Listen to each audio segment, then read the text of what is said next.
I'm Lyndsey Kirwan and I'm Ian Kirwan's wife. Tell me about Ian. What was he like? Very sweet, very funny, very daft, incredibly intelligent, absolute genius. He would remember facts about things that you didn't even know existed. Absolute massive animal lover. He's a big kid, sweetest, kindest, really loving, supportive, wonderful human being. He could go out of the house and come back and would have an animal with him that he'd rescued. Or he'd have gone, I've got an idea, we're going to go and do this. And he's disappeared for like 2 hours and he's come back with a car. Everything would involve an answer of course he did. Can you tell me in your words what happened that day? Our bathroom light switch broke. And he went to B&Q and he was going to pick up a bottle of wine, some junk food for us to eat later that night.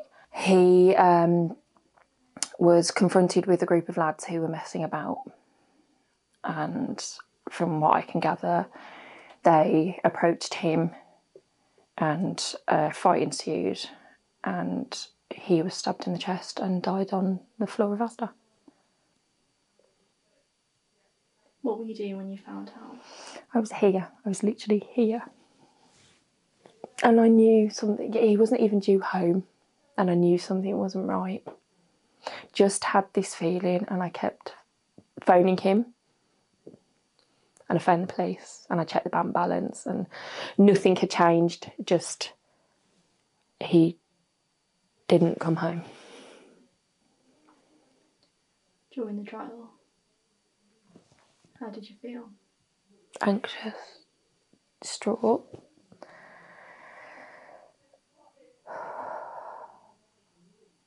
In denial.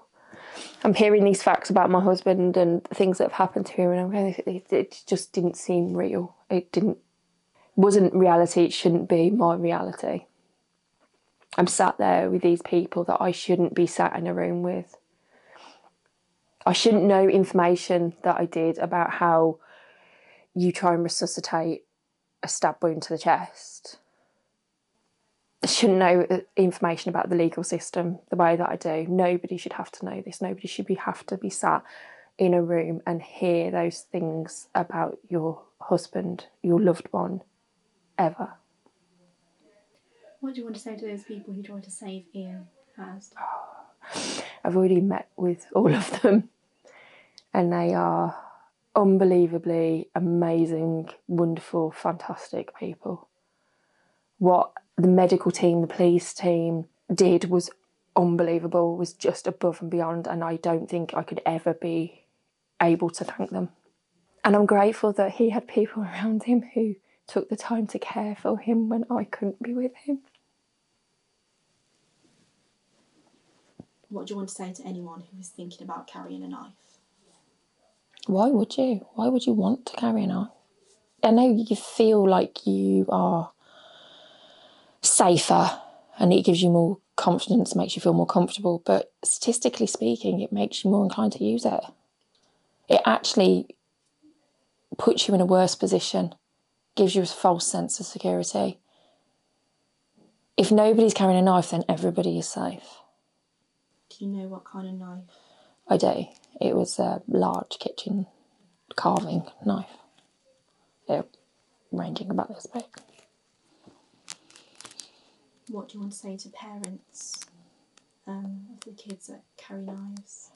There is a lot of training within like childcare and education sector about looking for signs and symptoms of how your child is behaving, things that they might say and the way that they act, that we as individuals might not necessarily be aware of. I feel you owe it to yourselves and your children to look for this information and look what to look out for. We can be secretive as people and unaware, or lives are busy that we don't notice. Look for changes in your children. Look for things that might be happening. Talk to your children. Talk to them about the repercussions of carrying a weapon. Ask them what they think about it, why they would want to do it. Try and get them to look at the bigger picture, that if you take somebody's life, how will that affect that person's world? How has it changed your life?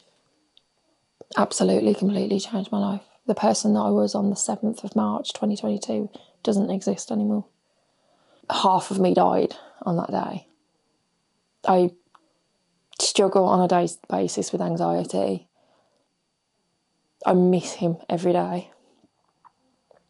I question everything around me.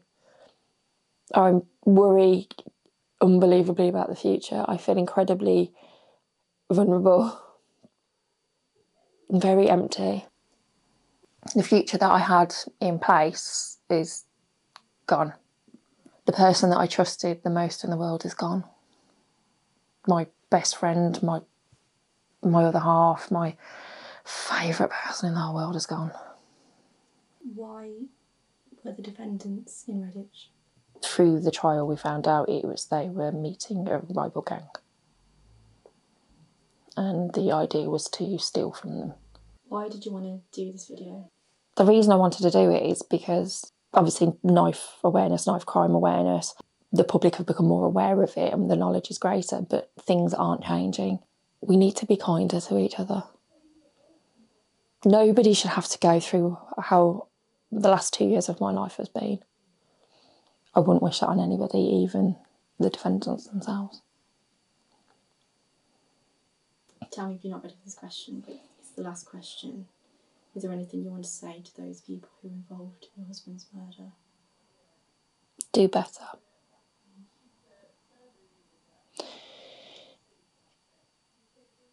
Ian would want them to rehabilitate. He would want them to be better people. Take a positive out of this situation, learn from it, finish your education, be kind to people, be kind to yourselves. Have a future, travel, meet people, live a nice and decent life and live it to the full. Learn from this experience.